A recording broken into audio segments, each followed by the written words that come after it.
আসসালামু আলাইকুম সুপ্রিয় এইচএসসি 2025 ব্যাচের শিক্ষার্থীরা, আজকে আমি তোমাদের কৃষি শিক্ষা প্রথম পত্রের ফাইনাল সাজেশন নিয়ে হাজির হয়েছি। মাত্র 2টি অধ্যায় দেখিয়ে দিব। এই 2টি অধ্যায় যদি তুমি ভালোভাবে পড়তে পারো তাহলে তোমার সৃজনশীল 5টা কমন আসবেই আসবে। যেহেতু তোমাদের কৃষি শিক্ষায় ব্যবহারিক রয়েছে, সুতরাং সৃজনশীলে 50 মার্ক থাকছে। সৃজনশীলের জন্য মাত্র 2টা কিংবা সর্বোচ্চ 3টা চ্যাপ্টার দেখাই দিব এবং এমসিকিউ নিয়েও কথা বলবো। সব কিছু নিয়ে আজকে বিস্তারিত আলোচনা হবে। অনুরোধ থাকবে ভিডিওটি না টেনে পুরোটা দেখার জন্য। সো দেরি না করে শুরু করি। প্রথমে তোমাদের মানবন্টন 5 মার্ক নিয়ে একটু কথা বলি। তোমাদের সৃজনশীল এখানে 50 মার্ক রয়েছে, 5 মার্ক হচ্ছে 17, 90 থেকে 25 পাস হচ্ছে 8, ব্যবহারিকও 25-এর মধ্যে পাস হচ্ছে 8। অর্থাৎ তোমাকে ইন্ডিভিজুয়ালি এই মার্কগুলো তুমি যদি পাইতে পারো তাহলে তুমি পাস করতে পারবা। টোটাল মার্কের বলা যায় 1/3 বা 1/3 মার্ক যদি তুমি পাও তাহলে তুমি পাস করবা। সো এখানে সৃজনশীল আমাদের অপরচুনিটি রয়েছে 8টি থেকে 5টি দিতে হবে। এমসিকিউ কোনো অপরচুনিটি নাই, এমসিকিউ সবগুলাই দিতে হবে 25টি থেকে 25টি। সো সৃজনশীল দেখো সাজেশনটা এখন তোমরা জানো ইতিমধ্যে যে তোমাদের 2025 সালে এইচএসসি পরীক্ষাটি সংক্ষিপ্ত সিলেবাসে নেওয়া হবে। যারা এখনও সংক্ষিপ্ত সিলেবাসটা দেখো নাই তাদেরকে বলবো ডেসক্রিপশনে আমি একটি ভিডিও লিঙ্ক দিয়ে দিব। ওই ভিডিওতে তুমি সংক্ষিপ্ত সিলেবাসটাও দেখতে পারবা এবং ওইখান থেকে ডাউনলোডও করে নিতে পারবা পিডিএফ ফাইল সহ। সো ওইটা দেখে আসলে আশা করি যে ভালো হবে তোমার জন্য। সো সংক্ষিপ্ত সিলেবাস অনুসারে তোমাদের এই 6টি চ্যাপ্টার দেওয়া হয়েছে। সো এই জড়ি থেকে আমরা মাত্র 2 থেকে 3টি চ্যাপ্টার দেখবো। তুমি অলরেডি দেখতে পারতেছো যে স্টার দেওয়া রয়েছে। সো এই স্টারওয়ালা চ্যাপ্টারগুলো যদি আমরা পড়ি সৃজনশীলের জন্য কমন চলে আসবে 50-এ 50। এমসিকিউ নিয়ে কথা বলবো। কমন চলে আসবে সৃজনশীলের জন্য এই 3টা চ্যাপ্টার পড়লেই। কোন সিস্টেমে পড়লে কমন আসবে সেই সিস্টেমটা আমি তোমাদেরকে দেখাই দিব। প্রথমে সাজেশনটা দেখি। অধ্যায় 1 এখানে হচ্ছে বাংলাদেশের কৃষি। অধ্যায় 2 ভূমি সম্পৃক্ত কৃষি প্রযুক্তি।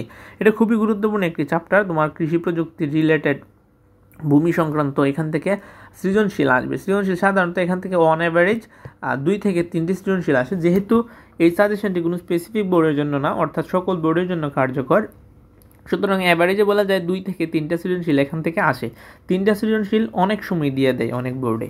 তারপর হচ্ছে বিশেষ উৎপাদনে সম্পৃক্ত কৃষি প্রযুক্তি। এই 2টা চ্যাপ্টার অবস্থা সেমই। এখান থেকে প্রায় অলমোস্ট এমসিকিউ বলো সিকিউ বলো অলমোস্ট মানে সমান গুরুত্বপূর্ণ 2টা চ্যাপ্টারই। সো তোমাকে এই 2টা চ্যাপ্টার পড়তে হবে।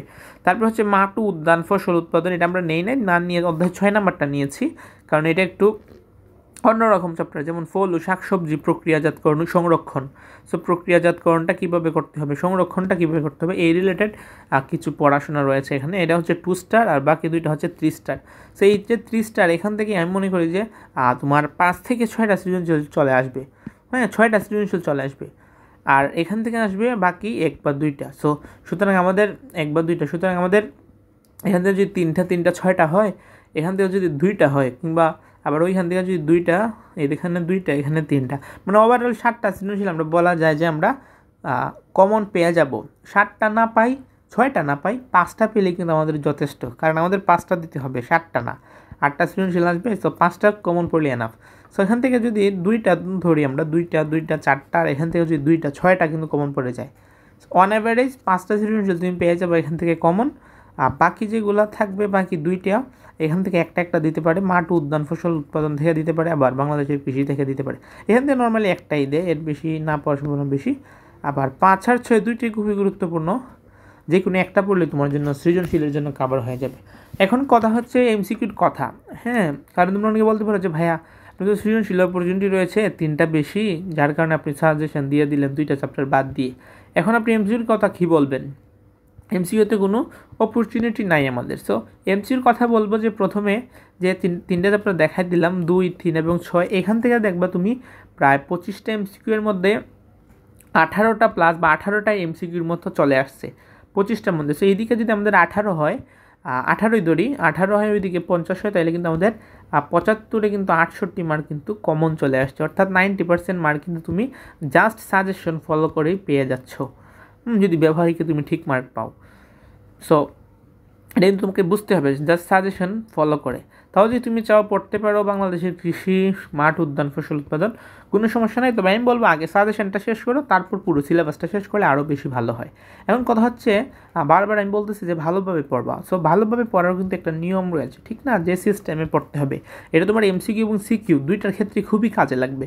অনেকে বলছে এই টপিকগুলো তুমি পড়বা জাস্ট হয়ে যাবে। সো এইভাবে টপিক ওয়াইজ সাজেশন আসলে সব ক্ষেত্রে কাজে লাগে না। কেন বললাম কাজে লাগে না? কারণ এক এক বোর্ডে এক এক ধরনের কোয়েশ্চেন করে। অনেক সময় কোয়েশ্চেনটা একটু চেঞ্জ করে দেয়, এরকমভাবে দিতে পারে। কিন্তু আমি যে সিস্টেমটা দেখাবো এই সিস্টেমে তুমি নিজের পরীক্ষার প্রশ্ন নিয়ে নিজেই রিসার্চ করে নিজেই বুঝতে পারবা যে কী কী আসছে।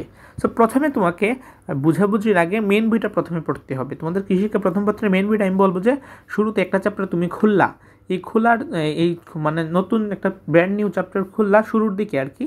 প্রথমে A to Z পড়বা, এই চ্যাপ্টারের A to Z অন্তত একটা বা রিডিং অন্তত পড়বা। ধরো তুমি ফল শাকসবজি সংরক্ষণের প্রক্রিয়াজাতকরণে এই চ্যাপ্টারটা খুলছো, এই চ্যাপ্টারটা খুলে আমি বলবো যে প্রথমে A to Z সম্পূর্ণ একবার হাইলাইট আকারে অন্তত হলেও রিডিং পড়ে যাও।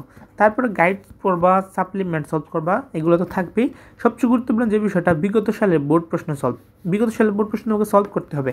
কারণ তোমার বড় ভাইয়াপুদের যা আসছে তোমারও তাই আসবে, হুবহু হয়তো আসবে না, কিন্তু প্রশ্নের কাঠামো প্রশ্নের মান অলমোস্ট সেম থাকবে। আরেকটা টিপস তোমাদেরকে আমি শেয়ার করছি যে বিগত সালে বোর্ড প্রশ্ন যখন তুমি সলভ করবে একটা চ্যাপ্টারে, তুমি লক্ষ্য করবা যে একটা চ্যাপ্টারের 1 থেকে 2টা টপিক বা সর্বোচ্চ 3টা টপিক থেকে বেশি কোয়েশ্চেন আসতেছে, 1-2টা টপিক থেকে বেশি কোয়েশ্চেন আসতেছে।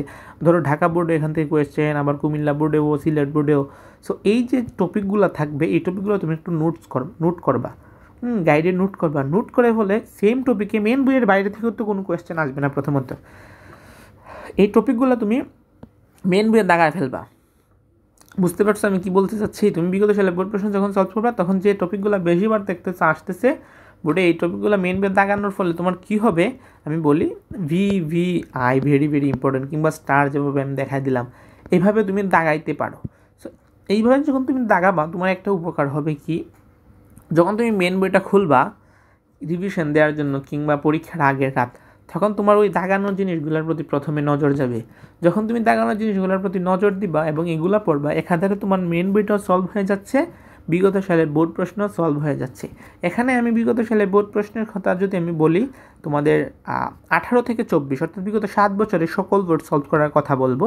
তাও যদি মনে করো যে না ভাইয়া এটা তো অনেক বেশি হয়ে যায়, তাইলে আমি বলবো অন্তত তুমি বিগত 4-5 বছর তাও যদি না পারো অন্তত 23-24 সালের সকল বোর্ড তুমি সলভ করবা।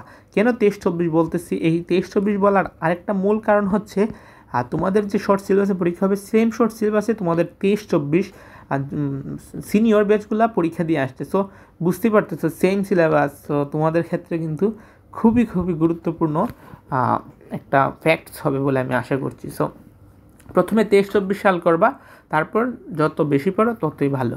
বিগত সালে বোর্ড প্রশ্ন সলভ করার পরে যাবা টেস্ট পেপারে, যখন বের হবে প্রথমে টেস্ট পেপার সলভ করো না, কারণ আমাদের ফার্স্ট প্রায়োরিটিতে হবে বোর্ড প্রশ্ন, তারপর টেস্ট পেপার বেস্টের জন্য আর কি। তো টেস্ট পেপার ভালো ভালো কলেজের প্রশ্ন রয়েছে, ওইখান থেকে তুমি প্রশ্ন সলভ করবা। আর এই যে সিস্টেমটা দেখাই দিচ্ছি এইভাবে যখন তুমি পড়বা সেটা তোমার সিকিউর জন্য তো উপকার হবেই, এমসিকিউর জন্য দেখবা আরও বেশি উপকার হচ্ছে। আর এমসিকিউ তো অবশ্যই তোমাকে সলভ করতে হবে বোর্ডেরগুলো অন্তত, তারপর টেস্ট পেপারেরগুলো রয়েছে, কিংবা এক্সট্রা বই থেকেও দেয় যে এই এত পৃষ্ঠা থেকে এতটা এমসি। তবে ওইটা পরের বিষয়। প্রথমত বোর্ড প্রশ্ন, বারবার বলছি, প্রথমত বোর্ড প্রশ্ন বই পড়ার পরই।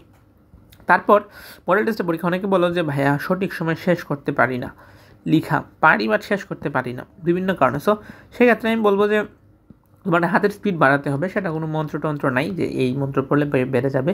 তোমাকে একটু প্র্যাকটিস করতে হবে। যখন একটা চ্যাপ্টার শেষ করবা ওই চ্যাপ্টারের গাইডের পিছনে দেখবো মডেল টেস্ট রয়েছে, মডেল টেস্টে যদি তুমি 1-2 বার পরীক্ষা দাও তাহলে তুমি দেখবো অনেকটা ইমপ্রুভমেন্ট হয়ে যাচ্ছে। আর এটা তো সবাই বলে যে তুমি প্র্যাকটিস করো। আরেকটা রিজন রয়েছে সঠিক সময় শেষ না করতে পারা, সেটা হচ্ছে কি কমন না পড়া। প্রশ্ন যখন তোমার কমন সব কিছু পড়বে না, তুমি এদিক সেদিক তাকাবা সামনে পিছনে, তারপর ভাববা কি লেখা যায়। সো কিন্তু প্রশ্ন যখন কমন পড়বে তখন তোমার কিন্তু ভাবতে হবে না, জাস্ট তুমি সব কিছু পারো, জাস্ট লিখে আসবা। সো এটা কিন্তু একটা রিজন শেষ না করা পর্যন্ত। সো কমন আমি আশা করি পড়বে। এই সাজেশনটা তুমি যদি শেষ করো, এই সাজেশন থেকে 90% প্লাস কমন চলে আসবে প্রশ্নে, দেখো তুমি 90% প্লাস। আর সাজেশনটা শেষ করবে প্রথমে, তারপর যদি পারো বাকি 2টা চ্যাপ্টার যেগুলো রয়েছে ওইগুলো শেষ করবা। তো আজকের মতো এই পর্যন্ত। তোমার ভিডিওটি ভালো লাগলে অবশ্যই তোমার ফ্রেন্ডসদের কাছে শেয়ার করে দিবা যেন তারা উপকৃত হতে পারে। লাইক করবা, কমেন্টে তোমার মন্তব্য জানাবা। আমাদের এই চ্যানেল যদি নতুন হয়ে থাকো বলবো যে চ্যানেলটি সাবস্ক্রাইব করে পাশে থাকা নোটিফিকেশন বেল আইকনে প্রেস করে রাখো, কারণ তোমার পরবর্তী সমস্ত education related update, information, suggestion সমস্ত কিছু আমি তোমাদেরকে প্রোভাইড করার চেষ্টা করব। আজকের মতো পর্যন্তই। আল্লাহ হাফেজ।